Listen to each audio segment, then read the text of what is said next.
grateful to all of your time for being here on time. So we are going to get started. My name is Rose Sauls, and I am the co-chair for the Family Provider Care Management Information Committee. Before we start, I'm going to have Chris just go over again of the housekeeping, and then I will pass it on to Deborah, my co-chair as well. Chris? Good morning, everyone. This is Christopher D. Grive. Hope everyone's doing well. As people are coming in, we are going to do the housekeeping rules as Carmel Aguero is on his way in. First, I do want to welcome everyone who did attend. Before I proceed with the housekeeping rules, just to remind everyone, everyone's microphone should be unmuted and should be on the microphone. As Q is coming in right now, perfect timing. And as I do the housekeeping rules, there are very easy procedures here. And also, please note, some of it has been upgraded. So please check your RingCentral, Zoom, or whatever mobile device you're using. Please make sure they're updated every month. The number one thing is, as I said earlier, if you look at the yellow box that has the meeting ID number / phone number, the arrow also pointing to the Wi-Fi. Keep an eye on your Wi-Fi. If the Wi-Fi goes out, that is not us, that is you. Second, everyone's microphones are on, thank you, and muted. We also have the chat box, which is right now listed as number 3. You can also save the chat, which is also available inside your chat box, which has a down arrow in the inside, and you can save everyone's announcements. If anyone has announcements, this is the time to please put that in the chat as well. And it's very simple to save the chat. Also, as I said before, we do have the transcript that is online and working. As we do that right now, we're going to remind everyone, as you are looking at the 3 arrows on the top of my screen, which is on the PowerPoint, that it does show you not just the microphone muted, but as you see the arrows going down to the CC, which where you saw the click on more button, where it is, it will give you access to the able caption. Once you do that, you will see sentences where everyone is saying. The reason I'm saying this is the caption is available at any time if you turn it on. As the host, it is on and it's noted. So we are reminding everyone to please keep your microphones muted and please watch what you're saying. Anything you say in any direction is duty noted. So please be careful what you're saying. We have the hand raised. We ask you to please use it when it's question time. You can always put your questions into the chat, and I challenge everyone to please put a question into the chat as well. And I remind you, the more button is on the bottom next to the leaving button. Once you click on that, the caption will be on, enabled. So please make sure you use that if you want to read what everyone's saying or the words are saying. And as you're coming in, we ask you to please put your name, information. If you have an announcement, perfect time. If you're elected official, please do that as well. So that is the housekeeping rules at this time. And just to remind everyone, I apologize, after this meeting is finished at 11, the legislative committee will be starting right after this. So stay tuned for that. Do not have to leave and come back because that doesn't make any sense. Right now, that is the legislative committee that will start at 11 a.m. So just to remind you. Now, let me introduce our co-chairs, Rose Sal and Deborah Wright. Ladies, your house, your time to speak. Good morning, everybody. This is Deborah Greif, the parent co-chair, and Rosal is our provider co-chair. And thank you, Rose. I will be introducing our guest speaker today. I have asked, and I am very honored that he has agreed to do this. We know him as Q, but his real name is Carmel Aguero. He is the Chief Accessibility Officer for the MTA. That means it's not just for the buses and the subways. It's for the Long Island Railroad, Metro North, as well as he oversees and helps us with Accessorize. So reason I asked Carmel to I'm going to just go back to calling him Q to make it easy for everyone, is that congestion pricing is coming. Of course, not everyone has discussed how persons with disabilities, whether they have what kind of car they're driving, if they have the plate or the blue hand tie in their window, or if their children are going in vans that are taking them to their day hab or day programs. So I've asked Q to please come and explain what congestion pricing is and what will it help for people with disabilities, and also if you have a car, how to make sure it is registered correctly, and also if you're having trouble finding out can you register. In his past job he was over at the New York City DOT for accessibility. So with that, Q, I hope you're here. I know I saw you. Are you there, Q? I am here, Debbie. Yes. Thank you so much for coming. And the biggest things that this has been asked me by the families, okay? If I have the plate because my child has, whether it's challenging behaviors or physical or other type of disability where they have to be, say, like right near the entrance of, say, let's use the malls, Kings Plaza, or they will have to drive to Manhattan with their child and they have that plate. Or the blue hang tie. They keep asking me a million questions, and I'm going to be honest. I didn't answer the questions for this reason. I refused to give wrong information. So that's one of them. Also, I told them that in the long run, that congestion pricing will be a big help for us because then we can fund more of the projects needed to make our system completely accessible. So these are some of the big issues. So I'm going to now turn it over to you. I will be muting. So all I'm going to say is please take it away. Thank you. Excellent. Well, first, I have to say thank you so much to Debbie and Chris for inviting me to speak to you all. It is a pleasure to be in conversation with you all. And I say conversation because I do hope that you raise your hand and ask me questions. I hope this could be a two-way street. I know that congestion pricing is a big topic. It's all over the news. It's all over the newspapers. And there's a lot of misinformation out there. So I hope that I can clarify a little bit about what congestion pricing is, where we're at today, and where we will be in just a week from today. A lot is changing really fast. I'll start by saying that I am very excited for congestion pricing to becoming a reality here in New York City, here in New York State.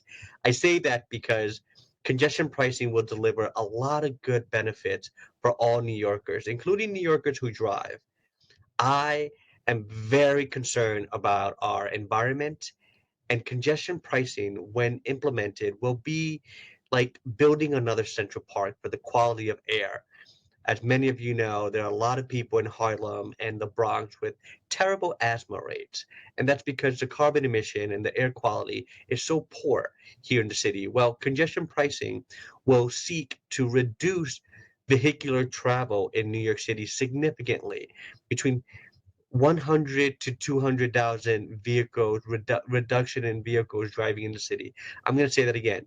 Every day, there are about 800,000 vehicles that come into Lower Manhattan. With congestion pricing, we anticipate a reduction of about 100 to 200,000 vehicles, fewer vehicles driving in Manhattan, driving around the city, and that will improve the air quality to the tunes of another Central Park. So that is a great story for so many New Yorkers with asthma, so many New Yorkers with pulmonary disease, and who really deserve better air quality. In addition to the air quality benefits, congestion pricing will allow motorists and drivers who have to drive to have more free-flowing streets. Debbie has said many times when she comes here to the MTA how long it takes for her to get to our offices, not because of the drive coming in from Brooklyn, but because of how congested the streets in Manhattan are and how long it takes for her to come just 4 blocks to make it the last leg to our building. Well, with a reduction of 100 to 200,000 vehicles, streets will be flowing. That means that drivers will get to the destinations much faster. That means that taxis will be able to take more trips, do more business, and people who travel in paratransit will get to their destinations a lot faster than they can today. And our buses, I ride our buses, and I tell you that in the city we have some routes that move at about 4 miles an hour. That's horrible. I know that I have some friends in power chairs who can go faster than that on their motorized wheelchairs. Well, congestion pricing will also alleviate the bus lane so that buses can move at an adequate speed, getting New Yorkers and our bus riders to where they need to go. But now let's get to the dollars. Thank you so much for changing the slide, Chris. Congestion pricing is going to deliver the MTA an estimated $1 billion of revenue that's going directly into our capital plan. Now, it's important that I say capital plan because congestion pricing will not generate money for expense for us to spend on whatever we want. No, congestion pricing money will be spent directly on capital investments. That means all the monies that we invest to buy new buses, electric buses, and a lot of you know that we are expected to receive about 400 new buses with much wider doors, lines on the floor to demarking where customers should and should not be standing, over 7 flip-up seats, which are huge accessibility enhancements for people with walkers, with other devices, with bags, and even a seeing eye dog that they can flip up the seat and have the dog comfortably next to them where they're seated. In addition to the accessible areas that we're all accustomed to and the new open stroller space that we've designed for parents and children in strollers. Again, not competing with those accessible spots that we're accustomed to, but in addition to. And lastly, a lot of new screens in our buses, which are huge enhancements for people who are low vision, blind, because these screens have audible speakers. So everything that's visible is now audible too. So people can see announcements, they can see letters if they can't hear, and they can hear if they don't see it. So a lot of enhancements and huge wins for accessibility with these new buses. Congestion pricing money will allow us to buy new buses and new subway cars. In addition to helping us fully fund this current capital plan, which has a hole of $15 billion. Well, some of you may be saying, Q, what are you talking about? You said that it's going to get you 1 billion. The hole is 15. Well, for the first year, if we start congestion pricing, and our plans are to start it this summer, we should be able to capture that $1 billion. And what we're going to do is we are going to bond that $1 billion, issue bonds that will generate $15 billion so that we can complete the pie and have a whole capital plan of $55 billion, the largest capital plan in the history of the MTA, of which $5.2 billion have been earmarked for accessibility. What does this mean? This means that today we have 24 stations that are on pause, buses that we're not buying, trains that we're not, or orders that we're pausing, and projects like a $300 million project for upgrading public announcements in 76 stations that are all on pause until we get this new money and we have that full $5.2 billion to invest in accessibility in this current capital plan. So that is what this year's money of congestion pricing would deliver this current capital plan. We could move forward on making those 24 stations accessible. We could move forward on buying those buses, those trains, and upgrading the public announcement systems. Real huge wins for the disability community, huge enhancements for accessibility. And like Debbie said earlier, it's very important for me to talk about the enhancements of accessibility because they're universal. A lot of people say, Q, there's only 1 million people with disabilities in New York City.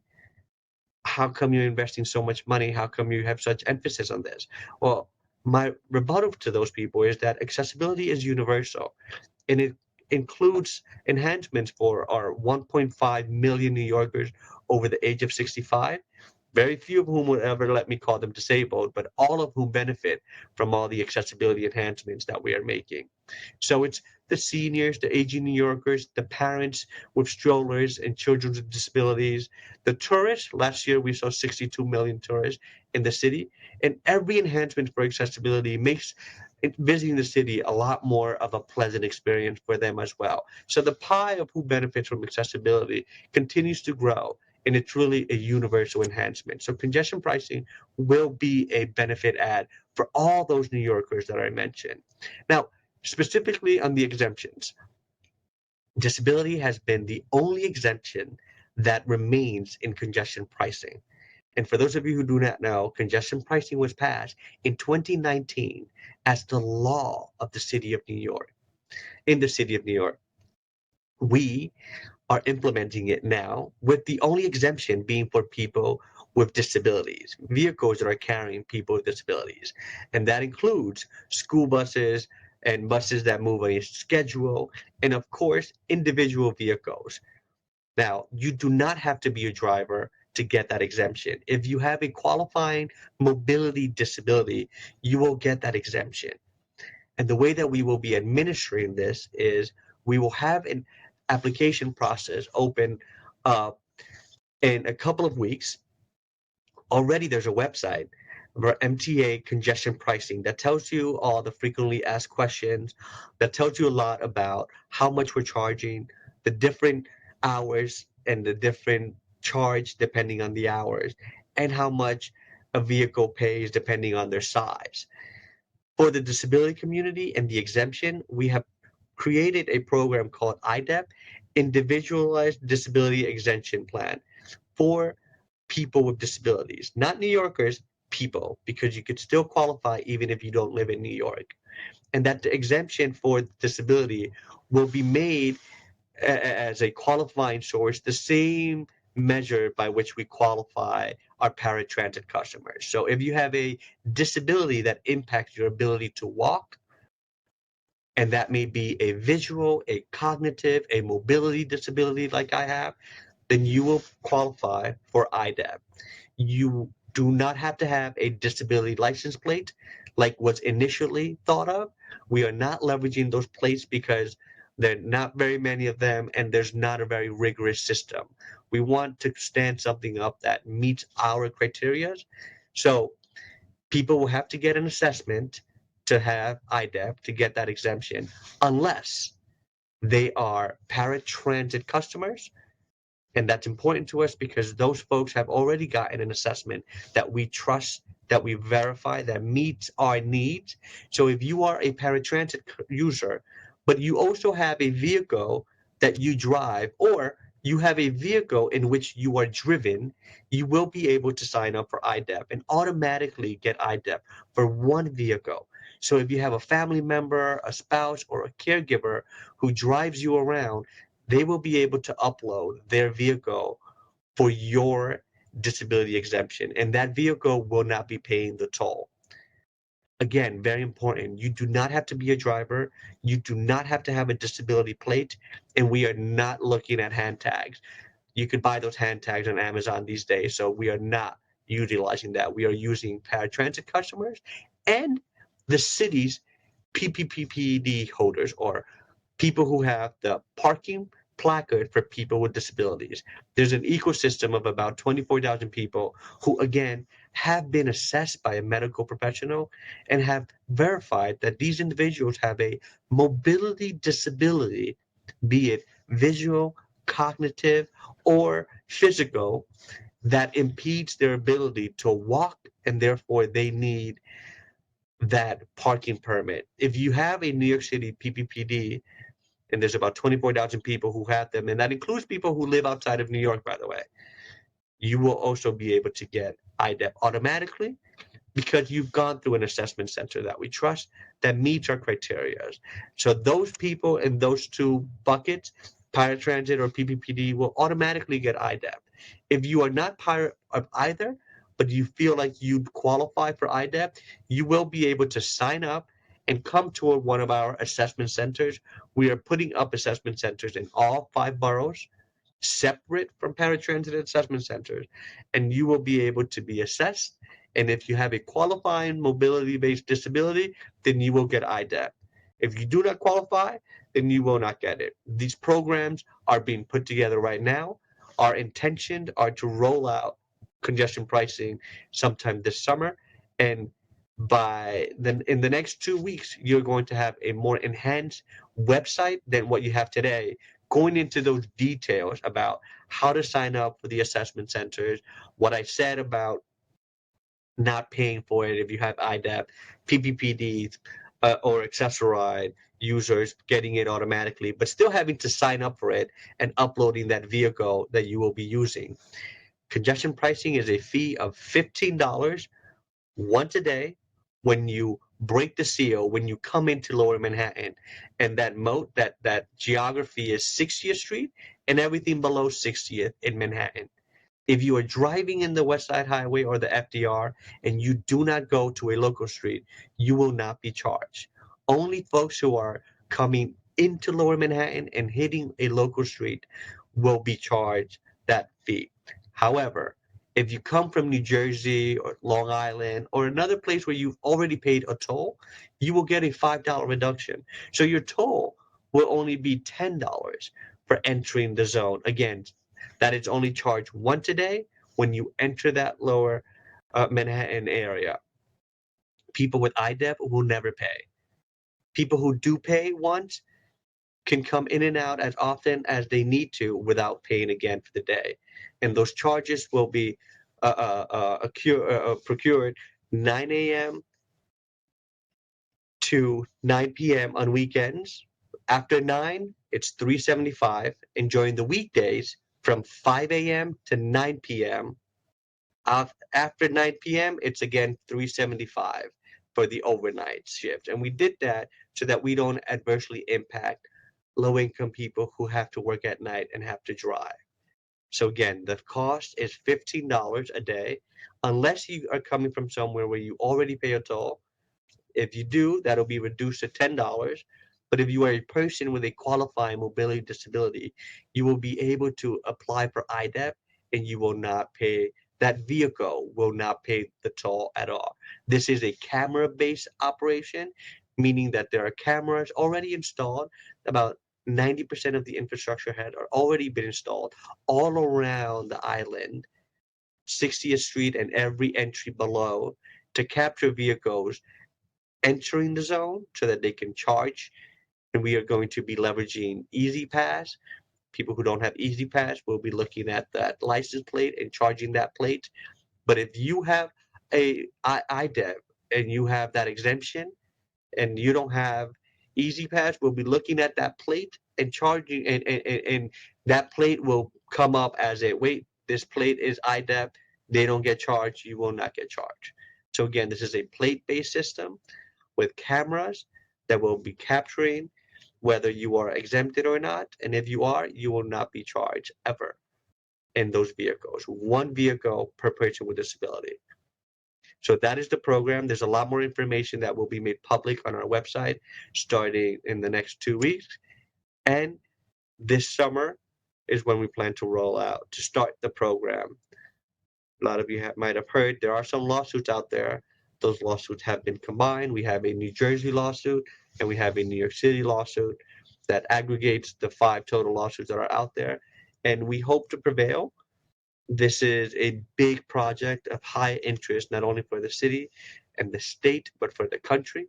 This is the first time that we have such program in the United States. And I am very proud to say that New Yorkers with disabilities have a lot to benefit, both from an air quality, streets that flow, and better transportation, because we'll have better buses, better subways, and the monies to make more stations accessible with congestion pricing. So I'll stop there and I'll open it up for questions. I'd be happy to answer any questions that anyone has. Q, this is Chris, and forgive me if my camera's not working. Before, I know we have people's hands up, and I do have people have questions. Brian Rothstein, the head chair of the Brooklyn DD Council, has a question for you. Yes. All right, thank you so much for the presentation. My question, and this is just for clarity, I don't understand it as well as Chris and other people on the call. So in my agency, for example, we have 15 agency vehicles with the DOT plaques So if we take like we're mostly Brooklyn and Queens where our services are, but if we take a venture into the city and we go into one of those areas, our license plate gets scanned. It'll come up in the system that we have that we're a provider for people with developmental disabilities, and we won't get those fees. Is that what you're saying? Or is there So another step we have to take? that's a great question, Brian. So for your case, there is something called um, not IDEP. IDEP is Individual Disability Exemption Plan.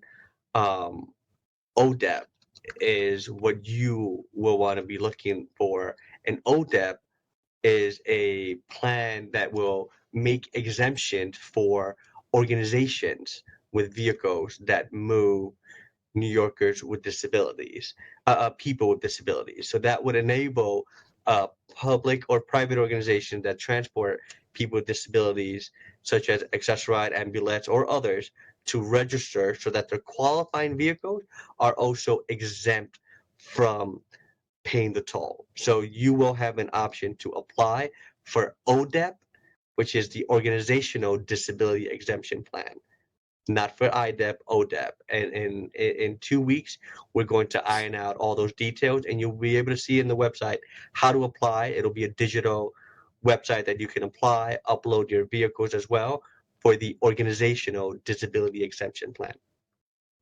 Excellent. Thank you. Sure thing. Sorry, trying to get my microphone.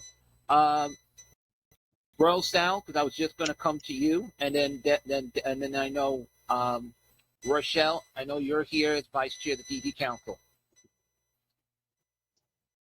Hugh, thank you so much. This was a really robust presentation with a lot of information, details, and knowledge. I didn't know as much as you just presented regarding, the congestion prices. I'm really happy to hear how people with all abilities is taken and disabilities are taken into consideration. I have a similar question to what Brian have, because we have a residential program, and pretty much all of our individuals do go on Access-a-Ride. So I am excited to hear that their commute won't be as long, as it was. But I guess when they rolled out the whole IDEP, it'd be great for you to come back again, to talk to family and, as well to kind of, talk about how the enrollment process will go for families that really need this service. Because again, I went to the MTA website, but I didn't get as much knowledge and information as you had shared with us. So I think a lot of our family, will be able to benefit from that. So we probably will be bringing you back again to really talk to families, and providers about the process and how to apply for any new individuals that we have who may not yet have access, paratransit access to ride or anything like that. So thank you for this, well robust information.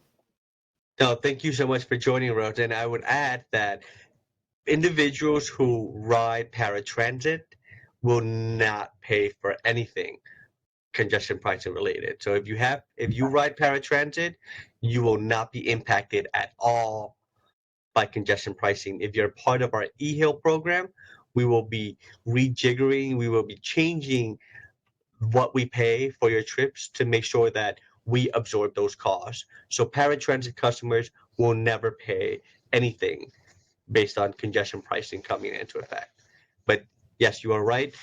The website has frequently asked questions. They could be enhanced, and they are going to be enhanced within the next 2 weeks. It's going to be a very different website with a lot more information and areas for institutions and individuals to sign up and see if they meet the qualifications for the exemption programs. Thank you again. Sure thing. Thank you, Rose. Before I go to Rochelle and Debbie, just to remind everyone, if you have questions, you can also put it into the chat box as well. Q can also see that as well. And don't worry, Q, you can also save that chat as well, so you get all those questions. Mhm. Just so everyone know, if you want to speak, please raise your hand right at the time, so I can see who's coming in first, second, third, and fourth. Rochelle, Vice Chair of the Brooklyn DD Council, do you have a question? Then followed by Deborah.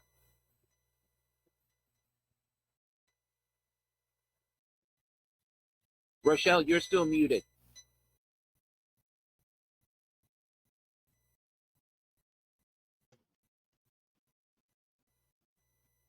Okay. Then I'll come back to her. Deborah, chair of the Brooklyn Advisory Council and co-chair of the information. Thank you again, Q, for doing this great presentation. I will also tell you that as chair of also the advisory council, which will be this Tuesday, the 16th, if you want to pop in again and do this again, or someone from your team, you're more than welcome to, because I will make sure that everyone gets the correct information.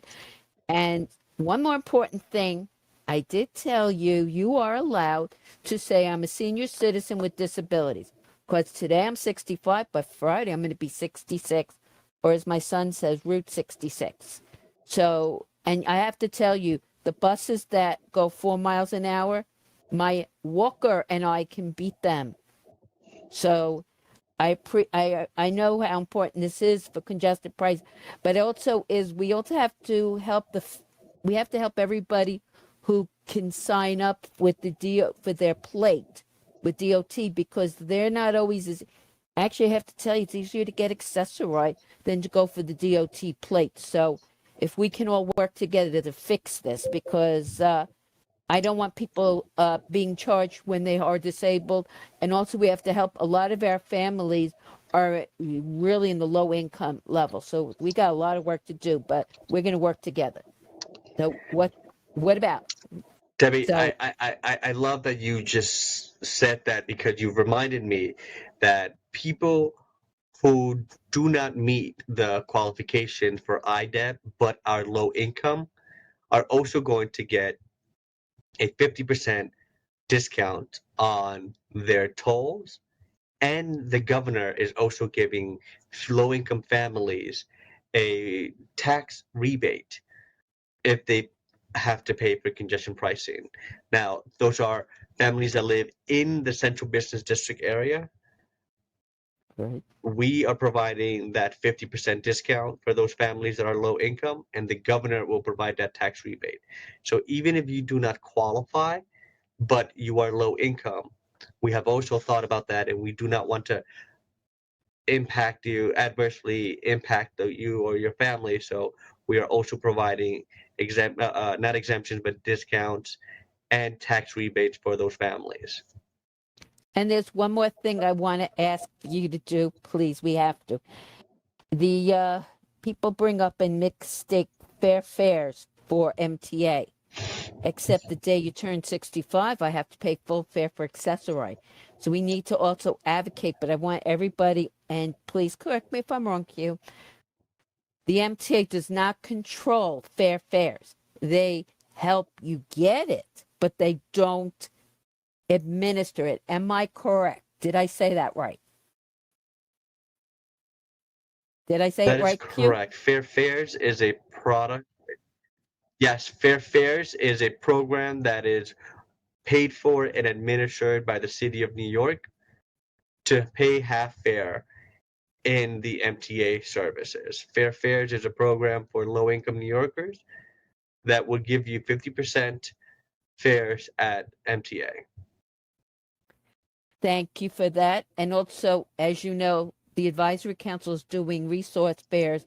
If you can't, whatever information you have and you want us to distribute through the the Brooklyn Public Libraries, because I'm doing only Brooklyn today, we can. And you, as you know, you always have an open invitation to show up to any of the meetings and update everybody. So I want to thank you. And I'm going to let Christopher please pick whose hands are raised. Thank you. Yeah, before I do that, just to get back to Rochelle, she has no comment. She said it was very clear what you said, Q. So it's in the chat as well. So she's saying thank you, Q. Going to now the raise hands. And before I do that, if anyone does not want to raise their hand, but they want to put their question into the chat, this would be a good time to do that. Right now, the first hand up is Dolores Khan. And then followed by behind will be Lucina Clark, because her husband had a question. Hi, Q, thank you for that presentation. It definitely clarified a lot of things for me and for our families. I do want to clarify one more thing, though. So if a family or individual went through the process and they have a handicap play card for their vehicle. So they're already in the system and they have a play card. They still have to apply for IDEP. That is That's correct, hard. Doris. They The still, disability and when license will that plate be- will when not is get that- you IDEP. I see. They don't have a plate. They just have the card. Which card are you talking about? The hand tag? It's like a card that says handicap accessible. Is it the? This So- is Chris. Is It's this the I'm sorry, blue Q. it's the blue placket that hangs in the window. Right. Okay. So the only thing that qualifies you automatically is if you are a paratransit customer. Right. Or- Okay. So an individual has to apply for IDEC when it goes. We could do that online. Yes. However, if you have a PPPD or a parking placard for persons with disabilities, which is administered by the City of New York DOT, that's why I wasn't clear, Doris. You were saying they have a Well, placard. you know what? I'm going to ask the family because I'm Yes. not sure. I didn't know there was a difference. Yes, the Thank you. placard is very different. And the reason why we are accepting placards is because those individuals have been assessed by a medical professional and assessed, and the determination has been made that they have a disability that impacts their mobility. So it's a very robust system that we trust, and we are accepting it for IDEP. So it's PPPD or the New York City DOT parking placard for people with disabilities. If they have that, then they will automatically be accepted into IDEP. If they don't have a PPPD, nor are they a paratransit customer, then they will have to apply to be assessed for IDEP specifically.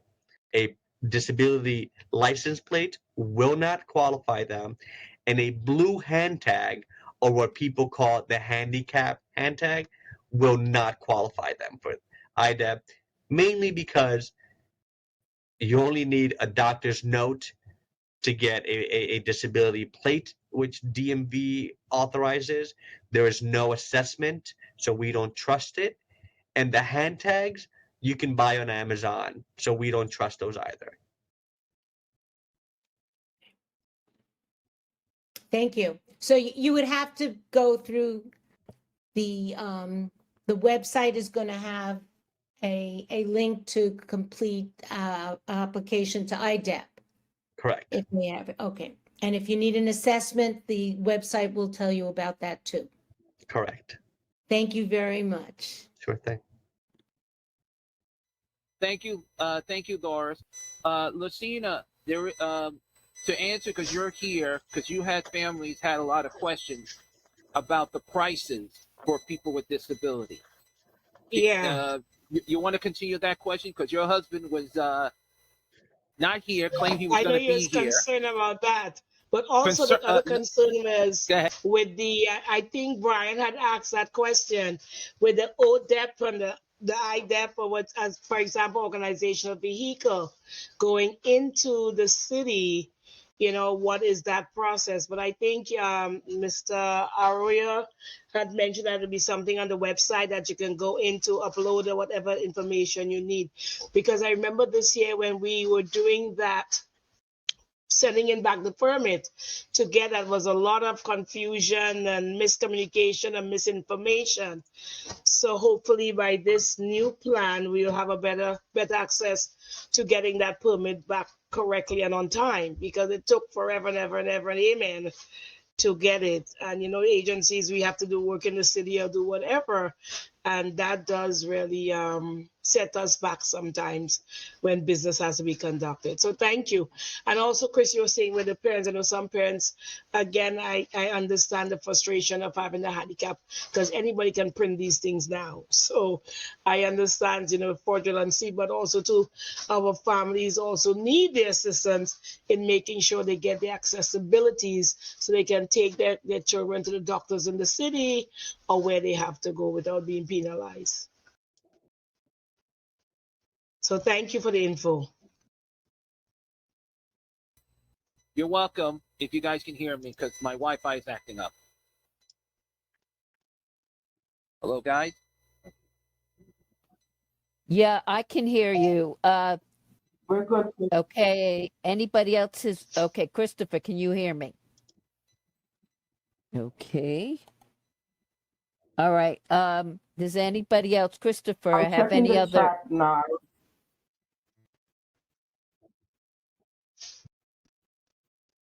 Can you guys hear me?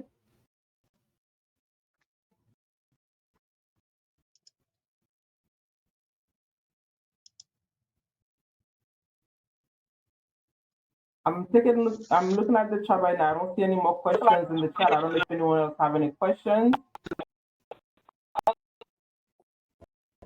This sound is somehow, I don't know what's going on using Wi, but you guys can hear. Yeah, Chris, you're breaking up. Chris, you're not coming You're in clear. coming in and It's out. very You're broken coming up. in and out.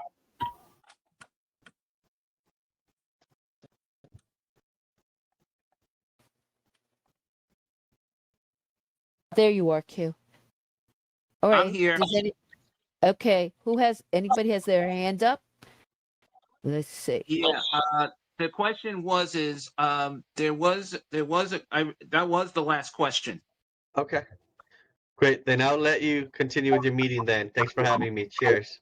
One more question, Q. I'm going to post shares. Okay.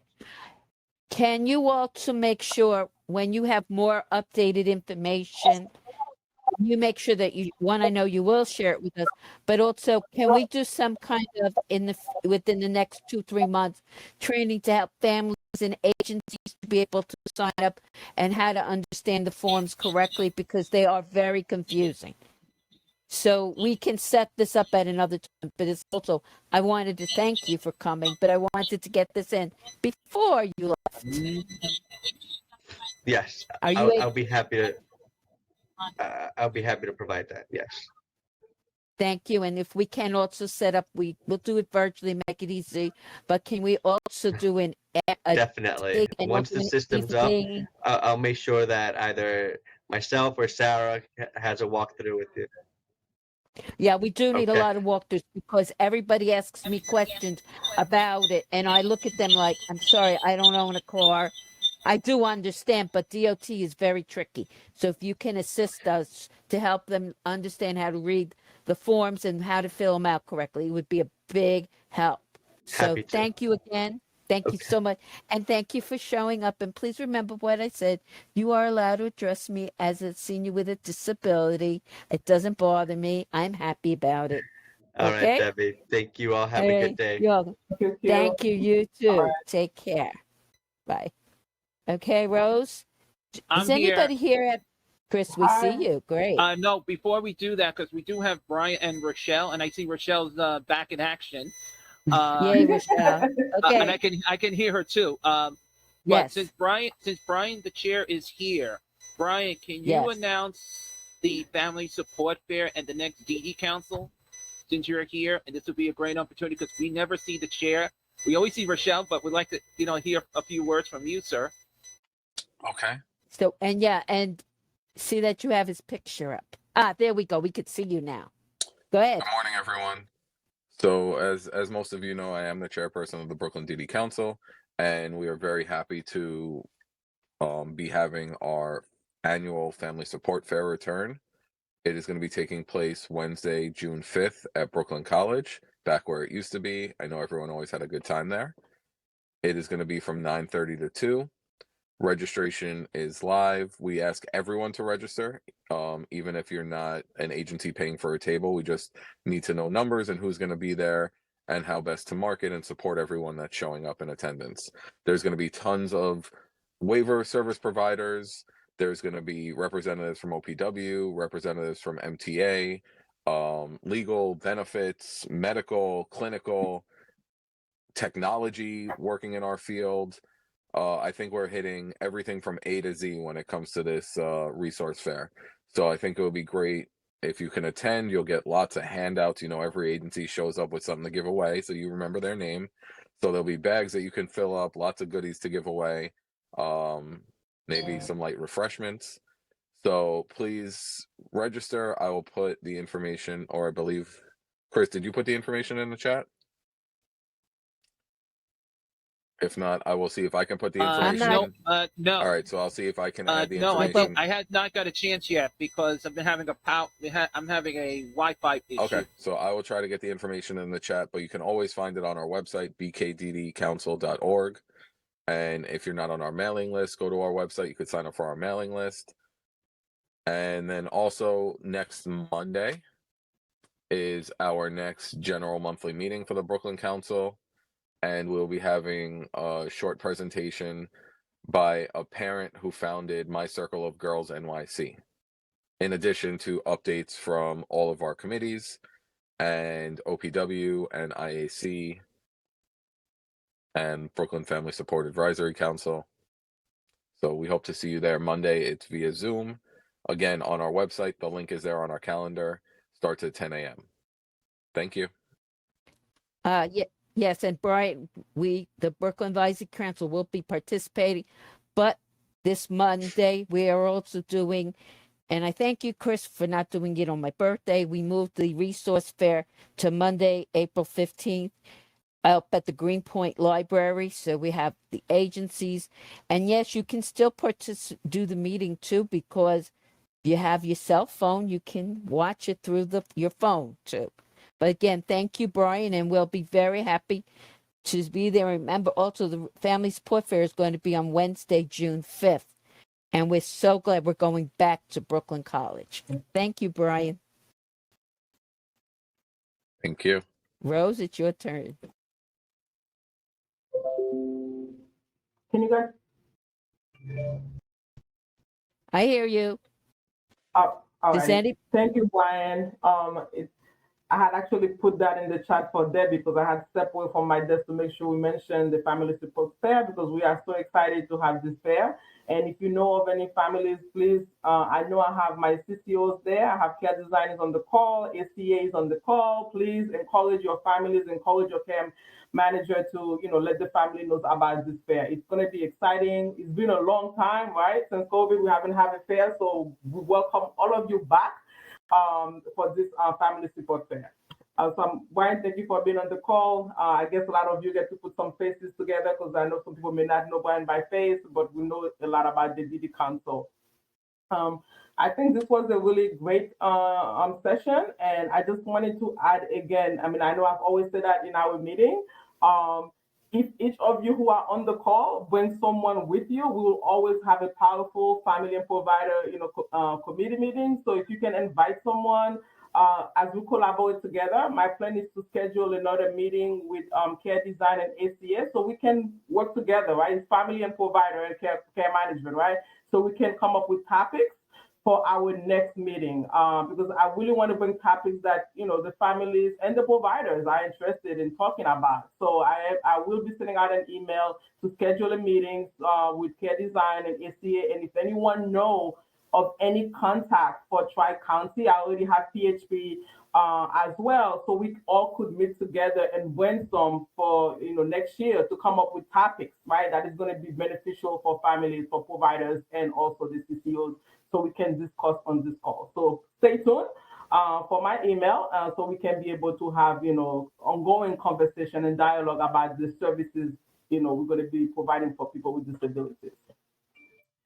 That was my big pitch and my big announcement. And for next month, for our meeting, the topic is of course, to be determined. We are still working on who's going to be our next presenter, and we'll share that information with you as soon as we have it available. Thanks, everyone. Debbie? Yes, well, as I said, I'm thankful everybody came today. Now, it's very important. Try to get your families to also come, because a lot of families do have questions when it comes to dealing with CCOs, or how to apply, or what services. Also, what's very important, Brian, we are going to be dealing with at the fair people who are getting family support services, and it's really important. As you see, the advisory council's meeting will be on Tuesday, April 16th, from we ask you to get on by 9:45, and we'll be from 9:45 to 12. We will be discussing, the big topic is the grand reopening of the new BFSSAC website. As you see, we have a little change. It's now going to be, as you see, http://www.bfssac.org. And as you know, we're on Ring Central, so we appreciate everyone coming. We will also be discussing any issues coming up with family support services. So we invite everybody to come. As you know, as I said, Monday, we'll be at the Greenpoint Library from 11 to 1. I thank Carrie Banks and I thank really Inclusive Services for being such a great co-host. We've been able to get around all of Brooklyn, and we're sharing information for both councils. And also, I want to thank the Brooklyn DD Council for helping the Advisory Council during this time when we couldn't use our website. But it's a biggie. We're opening up our new website this coming Tuesday. So we hope everybody will be able to come to both. And okay, Rose, anything else? Or anybody else wants to make a quick announcement? Because also, if you want to stay for the legislative committee, it All the will be announcements- following. Say it again, Rose. I'm sorry. I didn't hear.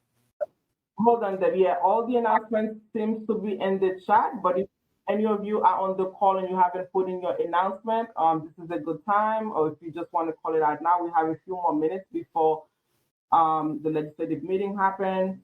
Let me just go to the chat real quick again, see if I see anything else. Okay. Rose, Thank you, Rose. this is Chris. Right now, there were a lot of announcements was made Announcement? on the chat. Yes, all the announcements are already put in the chat. Yes, Great. but there is one announcement, and I'm going to switch microphone. And Brian did mention this earlier. Oops, sorry. Just to remind everyone, to find all subcommittee meetings, please make sure you visit the DD Council the website /calendar, as Brian will vouch with me, as well as Rochelle. It's there. Please check the schedule because it has the meeting ID numbers, as you see on top of the screen, as well as Brian's email, the DD Council's website, and by Tuesday, which it was supposed to say April 16th, but it must be didn't go through. The website will be available as of Tuesday at the grand opening. Also, I want everybody to please also try to participate in the other subcommittees for the Brooklyn DD Council. It is very important. We have a children's committee. We have a transition committee. We're starting an employment committee. This is very important because we all need to know the information so we can share it. And then we could use this to help the families that need these to know about these services. Plus, we need to educate our local elected officials who should know what services we offer and what help we can give for families who have children with developmental disabilities.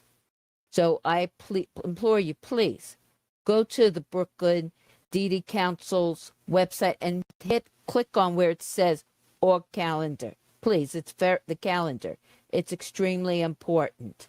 We all need to help and work together because these are services that are needed for families who have children getting services for developmental disabilities in the borough of Brooklyn. Rose, anything else you'd like to say? Just to add on from what Debbie was saying, we are aware we do need everyone to be participating in the committees, and I just want you all to know as well, we are also and the Brooklyn City Council, we are looking at the committees that we currently have for Brooklyn, and we are evaluating if there's a way we can also have joint meetings, because we do understand it's a lot of time, but your input is valuable to us.